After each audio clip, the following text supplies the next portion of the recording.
Hello everyone, কেমন আছো সবাই? আজকে সকাল সকাল স্নান সেরে নিয়ে আমি নতুন শাড়িটা পরে রেডি হয়ে গেছি। আর এই শাড়িটা পরতে গিয়ে আমার মাথা খারাপ হয়ে গেছিলো, কারণ তাঁতের শাড়ি আমি একদম পরতে পারি না।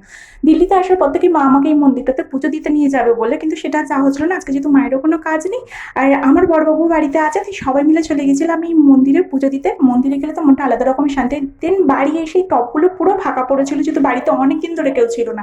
দেন এই টবের মধ্যে সে কিছু গাছের দানা এনেছিলাম, আমরা সেগুলোকে বসিয়ে দিলাম। ছাদে যদি গাছ ভর্তি না থাকে তাহলে ভালো লাগে বলো?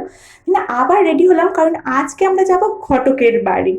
ঘটকের সাথে একটু বোঝাপড়া করতে হবে। না না, ঘটকের সাথে ঝগড়া করতে যাচ্ছি না। আসলে যে ঘটক মানে আমাদের যে বিয়ে ঠিক করে দিয়েছিল, সেই সম্পর্কে আমার দিদি হয় আর আমার বড়বাবুর মাইমা হয়। আর তাদের বাড়িতে আজকে নেমন্তন্ন ছিল, তাই সবাই মিলে চলে গেছিলাম। এই যে এখানে জমিয়ে গল্প হচ্ছিল, দেন খাওয়া দাওয়ার পর সবাই মিলে জমিয়ে আড্ডা দিয়ে চলে এলাম বাড়ি। একটা বিয়ে বাড়ি ছিল, মানে দিল্লিতে আমার প্রথম বিয়ে আমার হাজবেন্ডের বন্ধুর, কিন্তু সে একবার যাবো না করতে করতে আমাকে 15 মিনিট টাইম দিয়েছিল এই শাড়ি পরে রেডি হওয়ার জন্য। চলো, আজকের দিনটা এভাবেই কাটালাম। ভালো লাগলে লাইক আর সাবস্ক্রাইব।